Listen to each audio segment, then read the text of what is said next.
Benvinguts. Aquesta és la taula d'il·lustració. Tenim entre nosaltres quatre il·lustradors i il·lustradores que treballen en el món del fantàstic. En principi estava anunciat que estaria també la Maria Picasso, però ha tingut un problema personal i no ha pogut venir. Llavors, la substituïm amb la Teresa Suau, que és la dissenyadora del cartell que teniu aquí, entre altres coses, el qual està, jo crec que més que justificat que estigui aquí. De fet, aquí tenim a la Teresa, tenim a l'Àlex Santaló, que ja anirem veient, és el dissenyador de moltíssimes coses, però entre altres coses últimament la línia visual, la línia d'imatge dels llibres d'Espècula. Tenim a la Marina Vidal, que ha estat parlant amb nosaltres molta estona abans, il·lustradora també d'infinitud de coses, autora de còmics. Aquí jo ara esmentaré, per exemple, la línia també visual, en aquest cas, de la col·lecció de Terry Pratchett que estan fent amb Mai Més, però té una producció inabastable, té moltíssimes coses, totes molt guais, i tenim també a l'Adrià Colàs, aquí, que està fent moltes cosetes amb edicions SEC, també. I aquesta serà entrevista que estarà comoderada, jo faré de presentador inicial, però tenim a la Marina, que és tan convidada com és multitasking. Doble feature. Les dues coses. Molt bé, jo crec que per començar li passaré el torn directament a la Marina i li diré que ens expliqui una miqueta com són les il·lustracions, com és l'estil dels nostres companys de taula. A mi m'ha posat acomodadora per això, per les preguntes amb mi. Mira, jo et dic una cosa, a mi de l'estil sempre m'ha fet molta gràcia perquè és molt complicat això de definir-ho, perquè l'estil al final és com, no sé, eres tu i ja està, no? Però bueno, intentaré fer la millor feina. Podeu dir que estoy fumada i que no tinc raó i el que sigui, esteu totalment... Començaré per la Teresa, que ha fet un aplaudiment pel cartell, perquè fer cartells és complicat i jo crec que està guai. Jo crec que... I la Teresa, por favor, tu corta quan vegis que no, aquí no vas, seré breu perquè al final això és una cosa com molt rara i és com si parlessin de la teva intimitat, és una mica així. Però, ella jo crec que té un estil molt tradicional, és de tècnica tradicional i crec que juga molt amb lo pictòric i amb lo més orgànic, que és una cosa que potser hem perdut una mica de banda perquè ara es fa tot molt digital, però tu mantens igualment aquesta tasca molt manual que crec que és una cosa que és molt pròpia i molt significativa de la teva obra. Sí, sempre he intentat...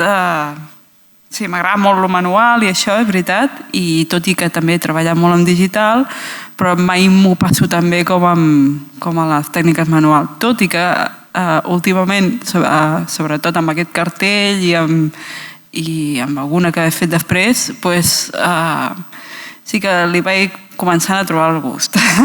Però m'ha costat, m'ha costat. Bueno, això pressa. L'Àlex, jo també crec que també ets bastant pictòric, encara que ets també molt caricaturista. Sí, també faig quadros. Ets bastant eclèctic, que això és difícil, ser eclèctic, s'ha de dir. Ja ho explicaré, però m'autosabotejo constantment. Sí, després hi haurà preguntes que puguis esplayar-te aquí. Però sí, crec que ets molt comiquero a vegades, però a vegades sí que tornes una mica a lo pictòric, no? I això, el que estava dient, que eclèctic, que és com el mejor estilo que puedes tener, la veritat, perquè és més adaptatiu. O cap estil. Bueno, però això ja entrarem després en... Però jo crec que la gent sí que et detecta, que això ho has fet tu. Bueno, el que queda, que és l'Adrià, jo mi lengua. Jo crec que tens un estil bastant comiquero, que és bastant el que vendria a ser de línia, que no és tan potser pictòric com la Teresa, que juga una mica més amb formes més orgàniques, sinó que ets més d'esquets o de cosa més fresca, que això també és bastant guai. Sí, tal qual. Pues mira, he clavado, que bien. Me l'he liat. Molt bé, jo crec que també per justícia els altres han de tenir l'oportunitat d'opinar sobre quin és el teu estil. O sigui que si algú es presenta voluntari, no sé, Àlex, vols dir tu com és l'estil de la Marina, que també és convidada a la taula? Ara va, el que parlàvem de l'autosabotatge. La Marina té un estil que és tan meravellós que quan el veus dius és de la Marina, que això ho trobo jo, que no ho tinc, és una cosa que m'encantaria tenir, i és portar el disseny del personatge, que jo crec que veu una mica del món del còmic, igual que parlàvem abans del Montells, però l'endinses en el món pictòric i les composicions de les cobertes per a mi són meravelloses. Molta enveja. Igual que amb l'Albert, jo et poso al mateix nivell d'enveja. Enveja res, no, hombre. Al final no és tant l'estil, sinó el que és xulo de la Marina per mi, a part de l'estil que té un estil per mi molt definit i tal, però és com ho fa servir, o sigui, com treballa les composicions, els elements, la manera de col·locar-ho, tot, això és el que és a mi personalment el que m'agrada més. Jo, gràcies. No quería yo llorar, A mi la veritat és que m'encanta tot el que fas, des de atraccions... Bueno, me'n recordo que el primer cop que vaig veure algú teu i vaig dir hòstia, això és de la Marina segur, va ser amb una portada a la Lliga Més, d'un de Terry Pratchett, d'aquest que estàs fent, i bueno, va semblar fantàstic, aquest estil teu. Gràcies, perquè és increïble. a mi em passa el que dius tu, Àlex, que jo no reconec, jo sempre penso, se sabrà que és mío? Vull dir que... Sí. Jo crec que el teu també, vull dir Jo crec que nosaltres mateixos a vegades no ens ho veiem. Esto és I l'altra gent Teresa Pedres, l'il·lustrador, dibuixant de còmics /dibuixant, que sempre ho fem. Hi ha alguns que són com éssers fantàstics que sí que tenen ego, perquè he conegut alguns, però són rara avis. Són bastant auto... Sí. Mira que en conec. No autoflagelar-nos un poco. Sí. Alguno hay, però per norma general són bastant destructius amb nosaltres mateixos. Sí que és cert, això. Sí. Molt bé.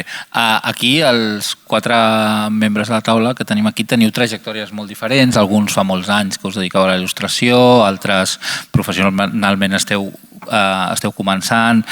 Llavors, el que tinc... M'agradaria que m'expliquéssiu una miqueta quina és la trajectòria que us ha portat a convertir-vos en il·lustradors i que us ha portat a anar, diguem, especialitzant-vos fins a cert punt, si és que considereu que us esteu especialitzant, que no ho sé, en l'àmbit del fantàstic. Potser comencem, Adrià, si vols començar tu. Cap problema. Doncs jo, el meu inici com il·lustrador va ser passar-me tota la meva carrera escolar ignorant el professor i dibuixant a classe. Jo en tinc, d'aquests també a classe. I a partir d'aquí vaig anar desenvolupant una mica, fins i tot vaig anar fent cursos d'il·lustració i tal, i aquests últims anys, per així dir-ho, últims mesos, és quan he començat més a anar a fer coses temporals per SEC o alguna coseta més, i ara sí que estic començant com a arrencar més a centrar-me en això i dir, hosti, si és això el que vull fer realment, per què no li dono canya, per què no el desenvolupo i arribo on vull arribar realment, no? I llavors és com que tinc el camí per endavant, el que deies des de més principiants a més avançats, doncs jo potser estic més al començament del camí i bueno, és un honor estar aquí per això mateix i a veure on puc arribar i puc acostar-me a aquesta gent meravellosa que tenim aquí. Ara agafo un altre que faci també més temps, ara Àlex, faré Àlex, Teresa i Marina. Primer Àlex. Jo sóc un producte de l'escola Joso, que això ja és com una cantera, i no sé si jo he fet de tot. O sigui, qualsevol cosa relacionada amb el dibuix o amb les arts gràfiques l'he tocada precisament per l'educació que vaig rebre allà, molt orientada de cara al treballar. Vaig sortir d'allà i vaig entrar en un estudi de fotografia, després he fet dibuixos animats, he fet disseny gràfic pur i dur, maquetació, una mica he tocat tots els pals i això també m'ha permès amb els anys anar orientant-me cap al que volia fer. En el seu moment era dibuixar còmics i un cop publicats uns quants vaig arribar a la conclusió de que no val la pena, si l'esforç no compensa. I com a somni està complet, està bé, però la sort que vaig tenir és que via Llibres al delicte i a partir de Llibres al delicte Espècula m'he dedicat gairebé exclusivament actualment a aquest món de la il·lustració de cobertes en el cas de llibres de delicte de literatura negra i espècula de fantasia i ciència-ficció. I al final et vas situant una mica on t'agrada. És a dir, no et tanques altres... Però sí, al final t'acabes tancant portes perquè no t'interessa i t'interessa més agafar un altre camí, que és el camí on gaudeixes fent la teva feina. I crec que actualment estic en un lloc on em deixen fer una mica el que vull, sobretot com vull, i no podria estar més content d'estar aquí. Molt bé. Tu, Teresa, nosaltres et coneixem pel cartell. Tens un portfolio que té moltes coses. Sí, és que ja tinc una edat i llavors, clar, tot es va acumulant. Però, bueno, sí, a mi m'ha costat molt perquè ha estat difícil perquè sí que vaig estudiar il·lustració, vaig estudiar disseny, després vaig estudiar il·lustració. El que passa per circumstàncies a la vida, rotllo que necessitava un sou cada mes sí o sí i pues vaig haver de deixar-ho una mica aparcat. El que passa que, clar, aquestes coses al final sempre tiben, no? I ara amb el projecte Narranación, pues, bueno, m'omple molt perquè puc treure tot i que sí, sempre he tingut encàrrec, sempre he tingut... Però ha estat bastant... No m'he pogut dedicar mai al 100% com voldria. Però bueno, ara amb Narranacions és com una via d'escapament que sí que m'omple, que està molt bé. Narranación és un projecte molt interessant, no? Que és revista i és tan important, diguem, el contingut textual com el gràfic. Sí, aquesta és la premissa principal, que tingui el mateix pes la literatura com la il·lustració i de fet que es complementin i es potenciïn. Marina? Jo en el meu cas dono classes de dibuix, això ho dic molt als meus alumnes, però jo crec que jo he sigut molt privilegiat.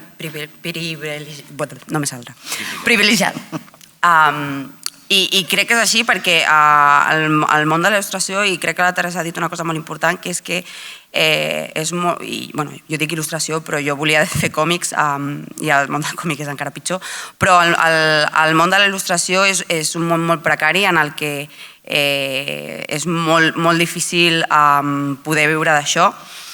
I jo he tingut la sort que a mi se m'han presentat projectes que després he sabut agafar o he sabut manejar, que això també a vegades és, però vull dir que hi ha un factor sort que normalment no es parla, sempre es parla de l'esforç, i a mi em fa molta ràbia això, perquè la cultura de l'esforç crec que és una mentida.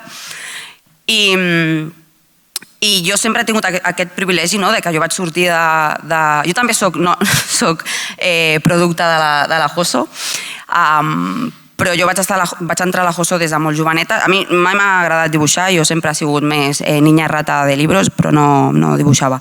I a partir de llegir manga i veure anime em vaig fer amiga quan vaig canviar de l'ESO d'una altra noia que sí que feia dibuix, de fet la feia a l'escola Joso, i em vaig apuntar amb ella com a extraescolar i vaig estar durant l'ESO com a extraescolar fins que vaig veure que es podia viure del món del dibuix i que a mi m'agradava explicar les meves històries a través de les il·lustracions, en aquest cas de fer còmic, no?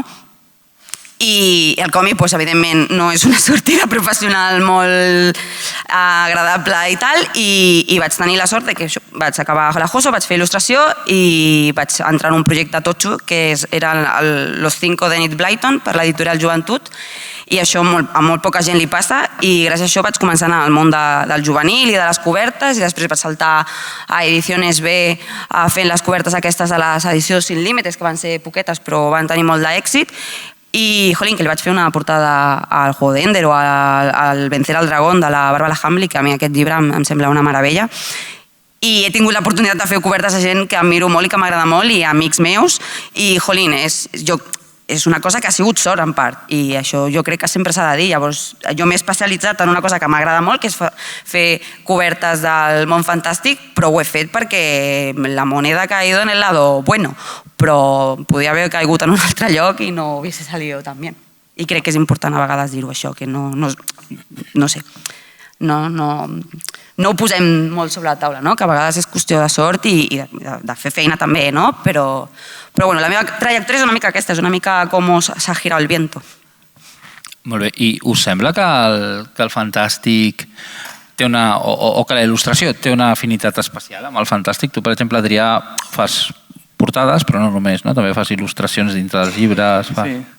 A veure, el que tens al fantàstic és que no tens un límit per cap costat realment, més enllà de, si fas una portada, per exemple, el que sigui el llibre, el que vulgui l'escriptor, l'editorial o això, no? Però el fantàstic és el gènere de la imaginació, de no tenir límits. I crec que això fa que sigui com el súmum del que pots arribar a il·lustrar o dibuixar, que és literalment el que vulguis. No sé. Pura imaginació, no? Molt bé. La resta esteu d'acord amb això? Sí, crec que el fantàstic, tot i que fa uns anys endarrere, en els 80 o en els 90, tenia un estil com molt definit i que no es podia sortir d'allà, no? Però en els últims anys s'ha obert molt aquest estil i ara pot entrar qualsevol cosa, que és meravellós per mi. Sí, és que per mi és el gènere on et pots deixar anar més i crec que sobretot mirar de ser compatible amb el contingut de la novel·la.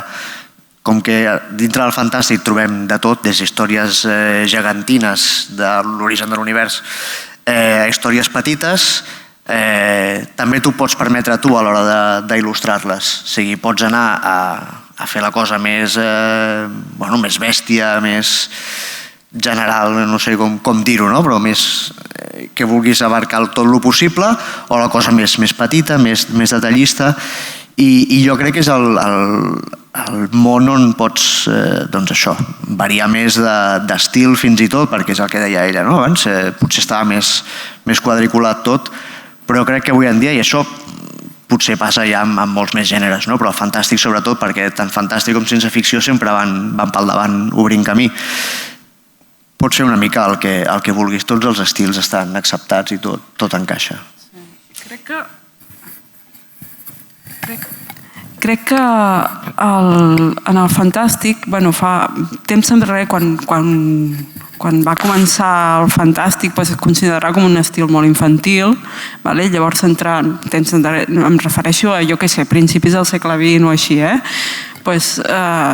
era com un estil considerat molt infantil o juvenil. I després, més endavant, quan es va començar a reivindicar com un estil per adults, es va encasillar molt el tipus d'il·lustració amb un estil concret, per diferenciar-se, que no és per nens, això.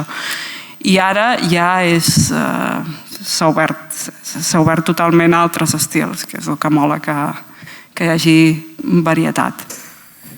Sí, jo de fet no afegiré res més perquè estic molt d'acord amb vosaltres i de fet us faré una mica la pregunta també perquè sempre quan tu fas una il·lustració certs temes tenen el seu propi llenguatge, les seves pròpies tècniques, les seves pròpies maneres de fer o formes d'expressar-se dintre.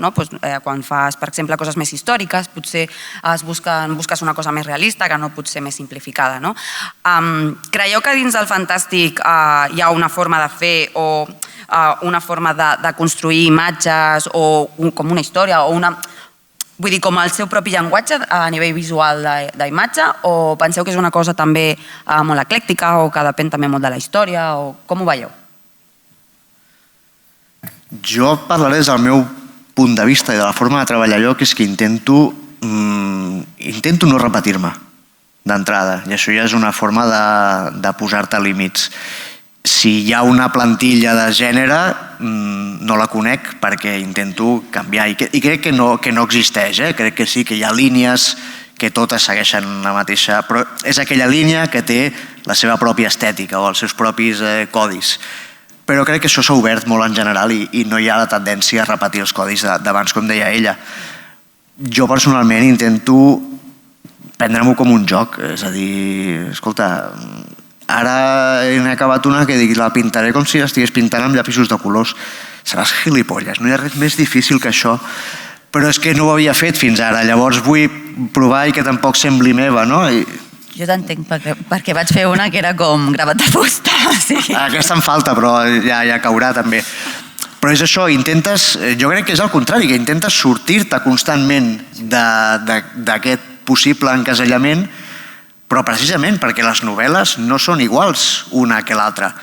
Per tant, vulguis que no, la coberta és el que la gent veu de la novel·la, és el primer que li arriba. I no vols que pensin que és el mateix que ja has fet abans. Igual que l'autor s'està esforçant per fer una cosa seva i única, crec que la nostra feina també és complementar això i que no sembli una més dintre d'una cadena de muntatge de dir, mira, aquesta està feta com l'altra d'abans. I crec que això és una obligació que tenim nosaltres o una imposició que ens hauríem de fer perquè l'obra és única, però que a més afavoreix a l'obra i a l'autor. Tu, Teresa? Alguna... Sí. Bueno, sí que hi ha... Jo crec que sí que hi ha com uns clichés de la cultura de masses, jo què sé, dels dibuixos animats que hem vist de petits, dels llibres que hem llegit, de les pel·lis que hem vist, això queda en el subconscient, no? I quan poses un guerrer en una posició específica, inconscientment tu estàs veient una imatge que has vist repetida en pel·lis, en llibres, en quadros, en moltes vegades. Però bueno, això és un punt de partida. Després el guai és donar-li sempre una volta més, no? Bueno, jo penso que també es pot fer servir com a eina en comptes de, com dic, caure en un estil o caure en un tòpic o alguna cosa, fer servir com a eina perquè saps que aquell estil o aquell tòpic o aquella manera de fer les coses pot abocar la persona que ho miri a un concepte en concret o una idea en concreta que sigui el que vulguis transmetre amb l'obra, no? O sigui, com fer servir aquest estil o això que ja existeix com a part de fer recordar o fer donar una idea clara del que estàs veient. Sí. Jo només afegiré que sí que potser estic molt d'acord amb el que ha dit l'Àlex, el que heu dit tots. Sí que afegiré que crec que sí que hi ha com unes imatges molt clares, que són com uns tòpics o com uns clichés visuals, que sí que existeixen i que perquè són part de la imagineria col·lectiva i amb això ho utilitzes per després portar-ho al teu terreny o no, però sí que crec que existeixen aquestes com pilars visuals, no? Però no té res a veure amb coses d'estil o amb coses més de matèria de fer, no? És una cosa més conceptual, potser. Ahir a l'entrevista amb el Grady Hendrix ell deia que explicant la seva relació amb l'editor sobre una novel·la concreta, estava parlant de justament la que han sortit en català, Ens hem venut l'ànima, i deia que li va costar molt que li publiquessin i que una miqueta a l'última oportunitat de tot li van dir que vinga, va, sí. I la sensació que donava era que l'editor, que jo crec que tinc la sensació que aquí no funciona exactament així, que l'editor fica molta mà o fa molta petició en el text, en aquesta història no ha d'anar per aquí, aquesta història s'hauria de canviar, aquesta història així no funciona, canviem al final, modifiquem això. És semblant quan treballeu amb editors que us encarreguen cobertes. Quin grau de llibertat teniu? Intervenen molt? Us demanen molts canvis? O lligant-ho potser també amb el que dèiem, no exactament de les convencions, però sí de la manera de fer. Us diuen, mira, vull una portada que s'assembli a aquesta que ho ha patat i que té un camp molt gran i jo què sé, saps? A nivell d'elements. Ja teniu molta ingerència per part de qui us contracta, per part de qui us encarrega la il·lustració?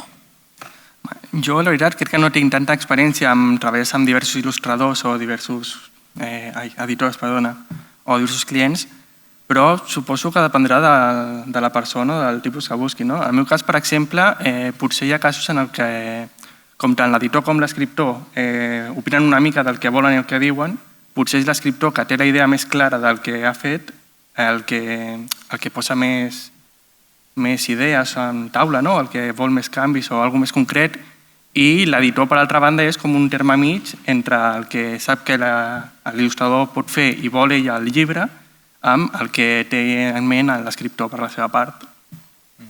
I llavors, part teva també és saber buscar el punt intermig entre el que vols tu, vol l'altre o vol la tercera persona. Jo m'he trobat editors que accepten molt bé la teva primera idea i després van fent suggeriments fins que la teva idea desapareix i acaba apareixent la seva, que dius, bueno, però ho pots fer molt bé perquè no me n'he donat fins al final, bravo. I editors com els que tinc ara a Llibres del Delicte i Espècula, que em deixen fer bastant el meu aire. Jo personalment, clar, tampoc tinc temps de llegir-me totes les novel·les. Llavors a mi, si l'editor em diu mira, és que l'autor té aquesta idea o té dues idees al cap, per mi això em soluciona la feina, però particularment perquè jo considero que sóc una part més d'aquest engranatge. Si l'autor, que és qui coneix el llibre, sap com vol presentar-lo, doncs, hòstia, explica-m'ho perquè jo ja faré de la meva mà d'arribar on tu vols explicar, no? A mi això em soluciona la feina i si escriviu llibres i teniu idees per portades, apunteu-les que va molt bé. I si no és el cas, doncs és parlar molt amb l'editor, que t'expliqui bé el llibre, si tens temps llegir-lo, i llavors poden passar coses com em va passar amb els Fils del mar de la Inés, que és la tercera portada que està acabada aquesta, perquè la primera va ser a partir d'una sinopsi, el llibre va d'això, faig una portada, ens encanta, portada acabada, tal. La Inés m'envia el llibre, no, la Inés m'explica el llibre. Ostres, però això no és el que m'ha dit l'editor exactament. Espera, agafaré una altra coberta, envio l'esbós, ens agrada molt, coberta acabada, maquetada, perfecta. Tinc temps, em llegeixo la novel·la. Ostres, no, faré una altra... I és aquesta. Sí, no, o et llegeixes la novel·la o no te la llegeixes, però no te la llegeixis a mig camí perquè llavors has de fer la feina 3 vegades i no és plan.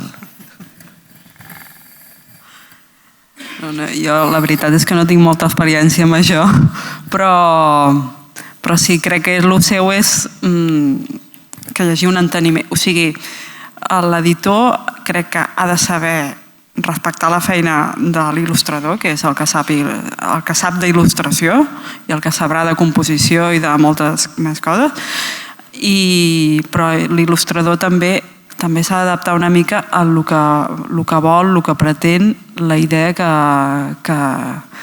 vol l'editorial, que sap millor el producte que està venent. Ja està, és això. Jo crec que hi ha un problema bàsic aquí, que és que als Estats Units o qualsevol altre mercat editorial hi ha una figura que aquí ja no existeix des de la crisi del 2008, de les primeres crisis que van haver en aquest últim segle, que és que la figura del director d'art no existeix.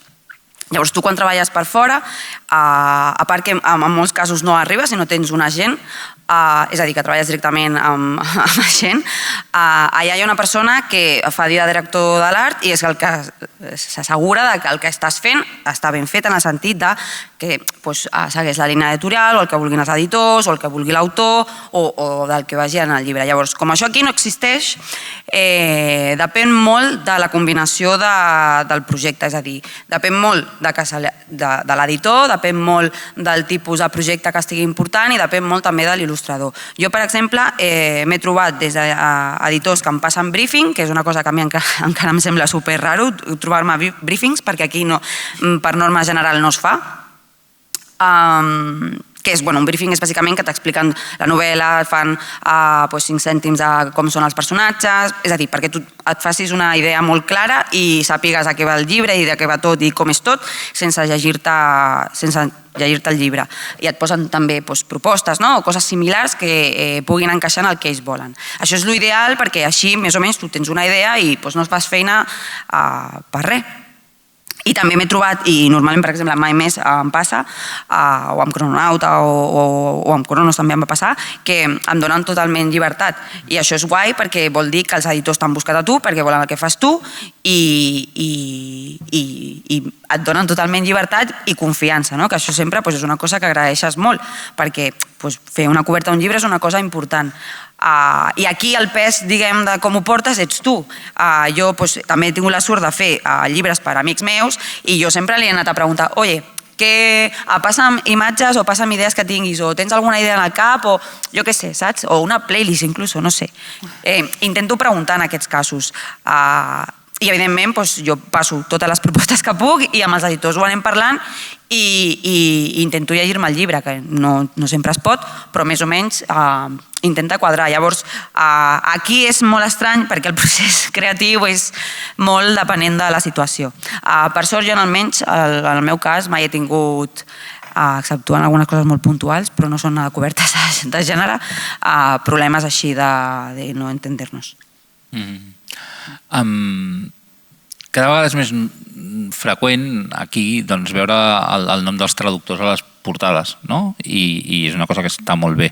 Fa poc llegia en un assaig, de fet en el del Grady Hendrix sobre les novel·les de terror, no? Els 70 i 80, que en els anys 70 els editors als Estats Units eren molt reticents a posar el nom del dissenyador de portada, no ja a la portada, sinó en els crèdits de la novel·la, perquè el que pensaven o el que els hi feia por era que això contribuís a crear una mena de star system d'il·lustradors que els hi donés més força a l'hora d'intentar negociar tarifes, d'intentar negociar. Val? Sé que estem parlant d'una escala de mercat molt diferent que la nostra, però a mi m'agradaria que sortís el nom dels il·lustradors moltes vegades. No sé si a la portada a dintre, però de fet a dintre ja surt, i en els cercles que jo em moc sempre es parla de qui ha fet les portades de les coses i hi ha un grapat d'il·lustradors dintre del gènere que són molt coneguts, no? I que sempre crida l'atenció. Per exemple, el teu mateix Marina, aquí del Que molts morts, s'està movent molt aquesta portada per xarxes. Creieu que és una por legítima aquesta per part dels editors, o li dono la volta? Creieu que s'ajudaria a negociar millors tarifes o que milloraria les vostres condicions de treball a això, el fet que teniu un més tan reconeixement del nom? Si queréis, yo respondo. Vinga, Marina. No. Vull dir, als editors no els dona cap por que nosaltres ens barallem o ens formem o formem un gremi o res. Principalment perquè és il·legal que fem tarifes, tal com està la llei del mercat, que no sé si ho sabeu, però no podem parlar de les tarifes ni podem fer un esquema per passar-los entre nosaltres. És a dir, això és il·legal, no es pot fer. Sí, no, és il·legal. La llei del libre mercado, senyores i senyores. Sí, però bueno, a veure, és il·legal, però...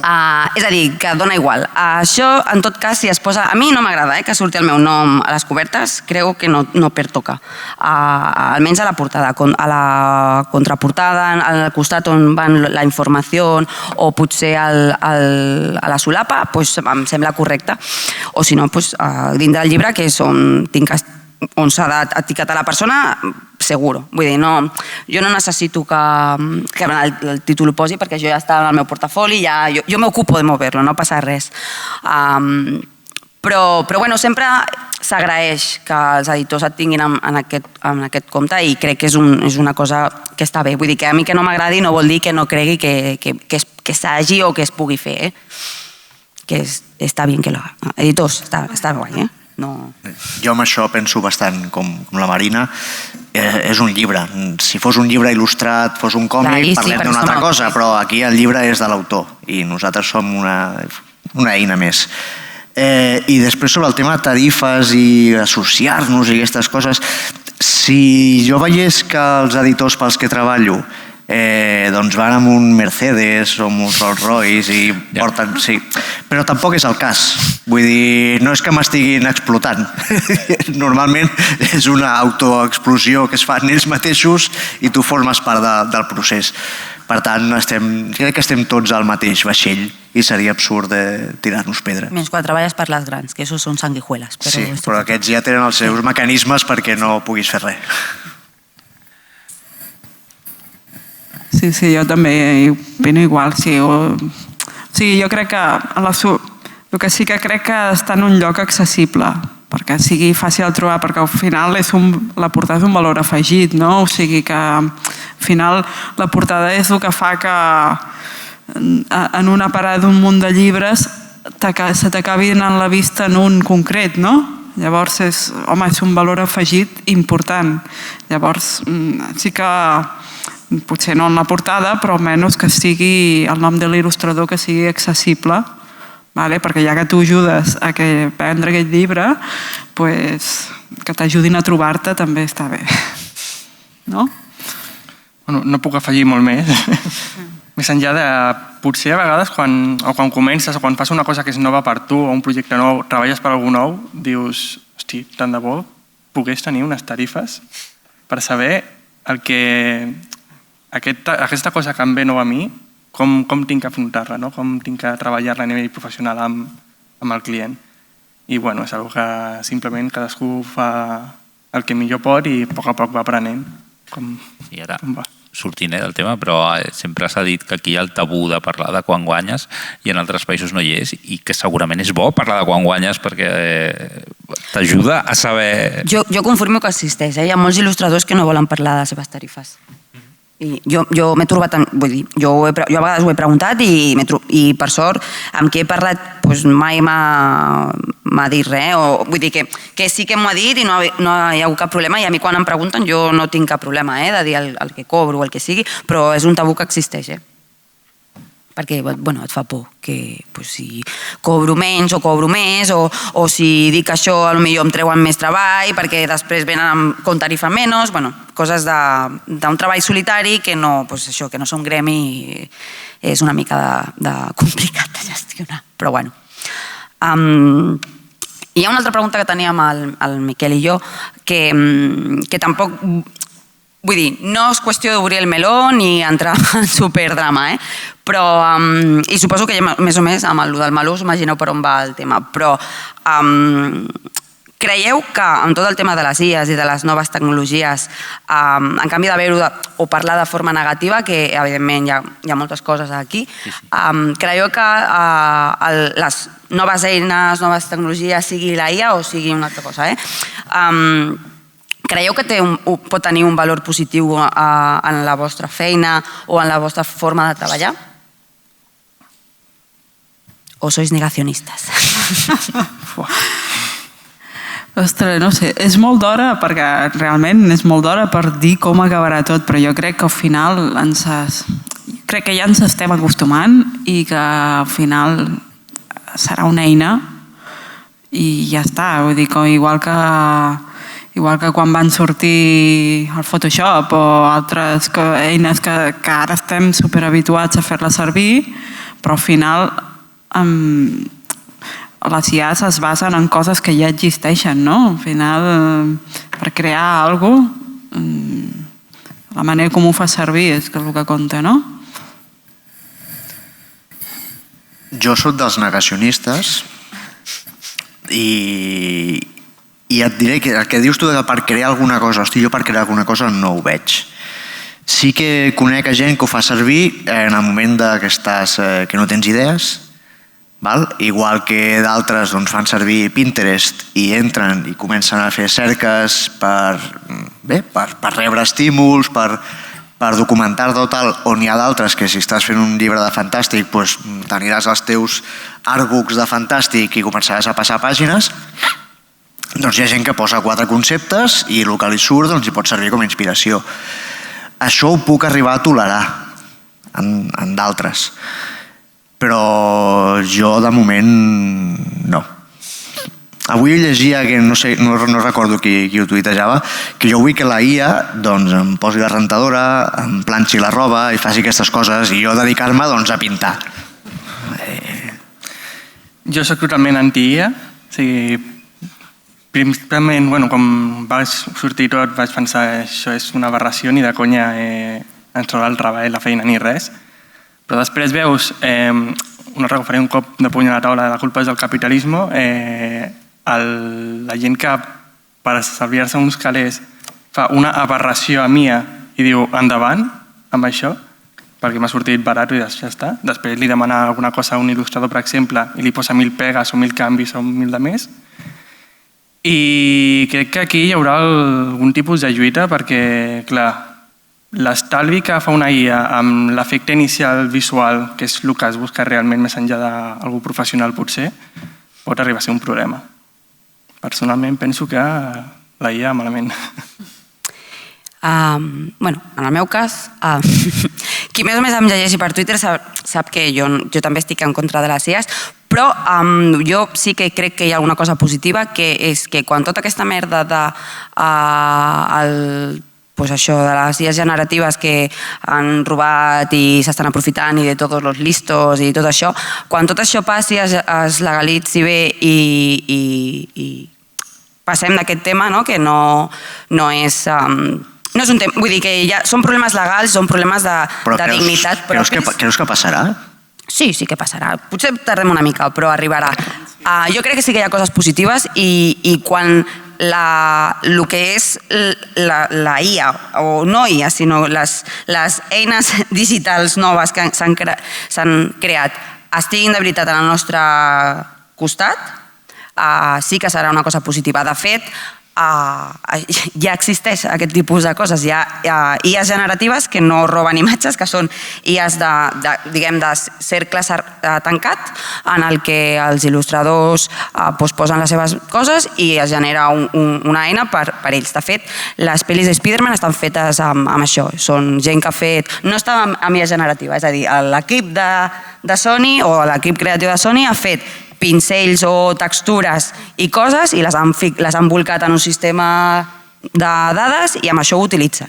Vull dir, això és una cosa que funciona i que és totalment legal perquè ho han fet ells i és de cercle tancat i ho han utilitzat ells. El problema està que quan parlem d'IAs i quan parlem d'aquest tipus de coses és un senyor que nos ha robado las imágenes sin permiso. Llavors, en aquest sentit, quan això estigui solucionat, llavors sí que podem parlar. De moment, també soy negacionista. Clar, a mi m'interessava aquesta banda, però hi ha coses positives. Ja no és fer un botó i que es faci una imatge. Vull dir, estem parlant de fer pincells, a reconstruir coses en 3D, per exemple, jo què sé, de l'Atlantis o de la Pompeia o coses a les que no arribes amb documentació a partir de, jo què sé, fer models en 3D, que ja lo tiene el Clip Studio, que el Clip Studio és un programa per fer còmic. Vull dir que hi ha eines digitals que s'han fet no amb intel·ligència artificial, però sí amb certes programacions d'aquestes interactives que funcionen, que són eines reals. Però clar, aquestes eines les tenim nosaltres, no les tenen la gent de forma oberta i fa un clic. Vull dir que no és haces un clic i sale magia, són coses una mica més. Vull dir que el fer la perspectiva del Clip Studio al Photoshop és una cosa de hacer la actualització de l'any passat. Vull dir que sí que existeixen, vull dir que no tot és fosc. El que passa és que les idees generatives se comen el paper estrella i això està començant, però sí. Tenim més preguntes, però veig que ja hi ha interès pel públic per preguntar coses, llavors vaig a obrir el torn de paraules i... Jo, de fet, anava a continuar amb el tema de les IAs, perquè no heu comentat un dels problemes que per mi és dels pitjors problemes de la IA, òbviament, a part del tema del RAW i tot això, que és el tema de l'homogeneïtzació de l'art, que per mi és terrible. També passa amb el xat GPT, de fet. I que jo, per exemple, que soc escriptora, ja es veu molt, quan entro a Pinterest ja tot és puta IA. I no sé què opineu d'això i si creu que hi ha alguna solució futur possible, positiu, utòpic, bonic. Això... És que per això abans he dit, no quiero meterme en el melón. I per això la pregunta estava plantejat en possibilitat, encara que sigui d'aspectes positius, perquè els negatius els tinc claríssims. Clar, per això jo he hecho la puntilla de lo positiu, perquè el melón és un pozo, no és un melón. Vull dir, són moltes capes. Jo crec que l'interessant, de moment, és agafar-ho com una eina de treball, o sigui, algú que et pot estalviar moltes hores de feina, de recerca, de documentació, així. Ja està, però després la part guai l'has de fer tu, perquè si no, no sé. Però jo crec que... Mai no ho farà, o sigui, una màquina no ho farà igual, no hi posarà el sentiment que hi poses, és que no... Però la pregunta que ha fet la Isa crec que és que és un tema que quan es parla de la IA o dels problemes de la IA, això no es parla d'aquest tema, que és el tema d'homogenitzar l'art. Si tu estàs copiant, vull dir, si al final totes les imatges són les mateixes, a nivell cultural visual estem perdent moltíssim, perquè ara mateix ens fiquen les coses i sobretot el jovent que està tot el dia a l'Instagram o al TikTok, tot entra per imatges. Quan totes les imatges són el mateix, això és un problema, perquè no hi ha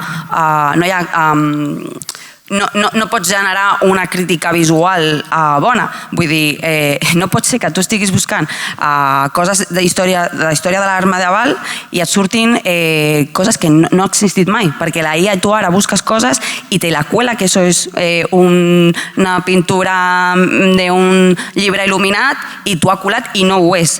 Vull dir que hi ha un problema tant històric com això, de que no aconseguirem saber què és real i què és no. Luego lo de pornovenganzas i temes amb fake news és un altre tema molt complicat. Vull dir que no només és que la IA nos està robando imágenes, que això ja de per si ja és un tema que crec que és molt important. Vull dir que ens han vulnerat uns drets que són nostres i a ningú sembla que li importa, saps? No només és això, és que darrere d'això hi ha el de la humanització de l'art, el de fakes, coses històriques, que no pots buscar coses ara a Google i et surten 1000 merdes, lo de la pornovenganza, etc, etc, etc. Vull dir que no és només que els il·lustradors, és que me roben les imágenes. Però per això és quan jo et deia si creus que es regularà, perquè jo amb això soc... Bueno, sí, ja s'està regulant. Sí, però jo amb això soc molt més pessimista. És a dir, parlaves de l'homogenització de la literatura. Ja, però és que tots tenim mobles d'IKEA. No? I el que feia mobles fa 50 anys es preocupava de l'homogenització de les cases i ara tots vivim a les mateixes cases. Per això jo crec que no és un problema, sí, és un problema de l'IA i tot el que va passar, però que caigui el meteorit ja i acabem... És un problema del capitalisme, vull dir que... Bueno, alguns tenim un podcast esperant que arribi el meteorit. Que arribi el cometa. Ferran. S'escolta? Sí. Bueno, agafant la pregunta de les tarifes, i agafant també el tema de la IA, sí que és veritat que hi ha un problema legal d'apropiació indeguda i vulnerant drets de propietat intel·lectual, on hi ha un problema de la banalització de l'art, on hi ha un problema de la falsificació de fets, però la meva pregunta és, vosaltres que esteu més a prop dels editors, que és el gremi pel que treballem o pel que hi ha aquesta feina, és un gremi que el podem tenir com a aliat o és un gremi al que hem de temer? O sigui, quina és la resposta que us esteu trobant a diferents editors? Entenc que hi haurà de bons i de dolents, però més o menys és per saber en què aguas nos estamos moviendo. A nivell català, jo crec que estamos a salvo. Vull dir, els meus editors catalans, no cap problema. Ara, jo he treballat amb editorials espanyoles que, no voy a decir nombres, pero sí voy a decir nombres, EDB, por ejemplo, que ara treballa mia. I a més, coses que són vergonyoses i que em donen molta pena. De fet, la novel·la del nostre company, del Jesús Cañadas, Noviembre, jo crec que és una novel·la que si no funciona és perquè li han fotut una merda de coberta que la novel·la no es mereix. I Jesús no s'ho mereix. Vaig a donar-te la raó. I a mi m'enfada molt, perquè és el que deia abans, el que deia l'Adrià, és com, a mi em dones no sé quantes correccions i després la IA li des un ok a una merda. Perquè és una merda i tothom ho sap i no em val lo de no, és que... No, és una merda perquè és una imatge que no funciona de res. És com lo de la imatge de Rafa, que no sé si l'heu vist, que hi ha molta gent que diu bueno, però l'important és que se passi el missatge. Però tu has vist la imatge? Quin missatge us està passant aquesta imatge? Si no s'entén res, vull dir, què és això? Sí, Rafa, bla, bla, bla... No diu res aquesta imatge, quan hi ha moltíssims il·lustradors que estan fent il·lustracions increïbles de denúncia o ja no il·lustracions, fotos de veritat. És que pon la foto del niño decapitado, vull dir, són fortes, però ja que estamos, vull dir, per què aquesta imatge no diu res? Llavors, quan reivindiquem coses, utilitzem aquestes imatges o fem cobertes de llibres o tal, és que no estan dient res, no estan dient res. La portada de Noviembre con el gusano ese. ¿Qué es ese gusano? Es que de veritat, és que a mi m'enfada molt. Llavors és... El que llegeixen el llibre. Depèn dels editors. Hi ha editors que han dit... De fet, vaig firmar un contracte fa poc amb Crononauta i hi havia una clàusula que deia que no trabajan con IA i si te pillan con IA, a la calle. Vull dir que hi ha gent que està molt conscienciada i ho fa. Casualment són les petites. I són la gent que té una mica més de respecte. Humanitat. Sí. Molt bé. No, és que vull dir que és així. Llavors hi ha de tot, evidentment, però que casualment les grandes com Planeta Aquí la ingenuïtat de posar una pregunta sobre IA pensant... Sí, jo, Miquel... Però no, però molt bé. Sí. Bueno, és que Bé. no sé. No sé, voleu dir alguna cosa? No, ja Jo ho he has dit, aparcat ja ho has aquí dit el... tot.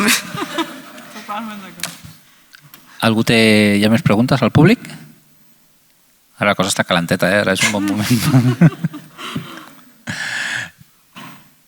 L'Eloi s'està aixecant? Ah, no. Val.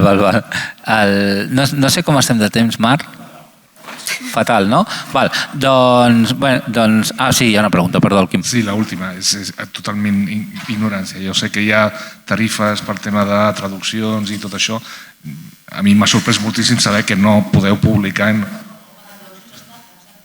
Sí, son hermanos en la guerra.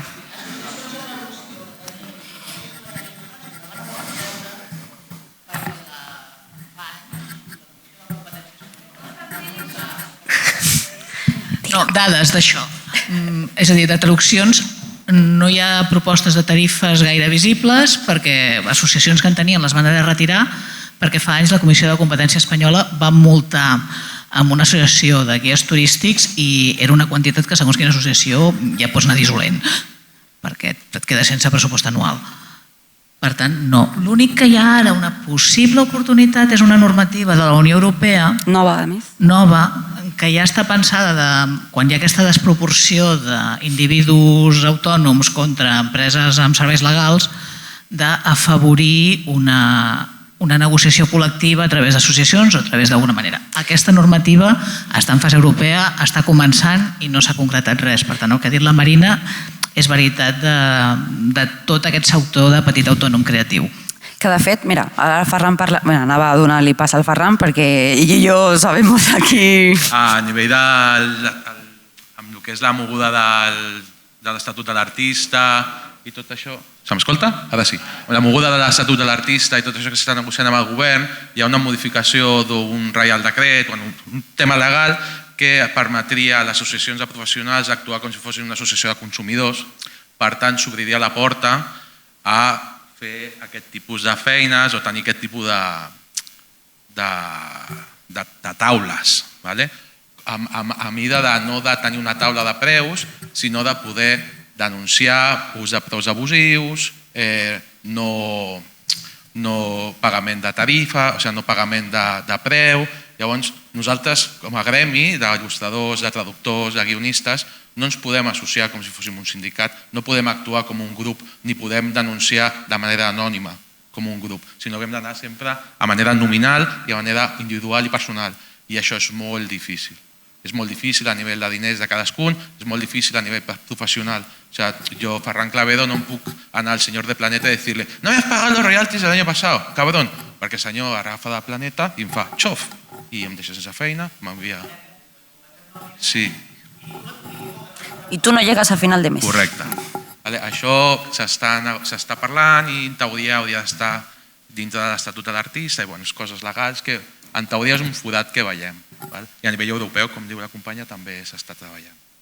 També és cert que a nivell d'IAS també s'està tornant a legislar a nivell europeu amb el Concili de Regulació de les IAS, s'està demanant que els autors puguin decidir si volen o no volen entrenar IAS, que les empreses desenvolupadores d'IAS tinguin que avisar-te si vols fer servir, però tot això va molt lent i com deia la Carme Torres abans, és un tema que potser arriba tard, també el company ho està dient, jo tampoc crec que arreglem res, el que potser deixem el tema una mica més plano per a la xavalada. Llavors, tot el que això sigui, millor. I ja està. Gràcies. Molt bé, doncs aquí deixem la taula. M'ha agradat molt, ha estat molt interessant, ha anat per camins inesperats, però gràcies a tots i moltes gràcies als convidats.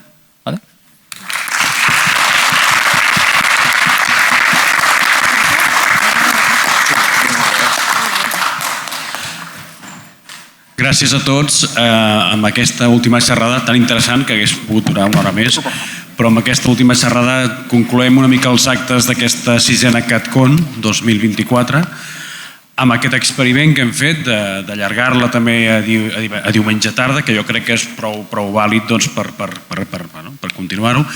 Moltes gràcies, crec que ha sigut una de les millors catcons que hem fet per assistència al públic. Els que vau venir ahir vau veure l'ambient que hi havia, aquest matí també.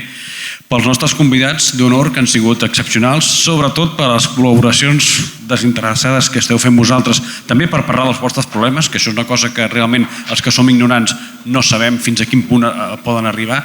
Jo crec que amb aquesta catcon hem après moltes coses dels uns, dels altres, ens hem alguns desvirtualitzat i això és una cosa maca que m'agradaria que poguessin continuar molts anys més. Gràcies a tots per ser aquí, al peu del canó, i esperem tenir moltes catcons més. Merci.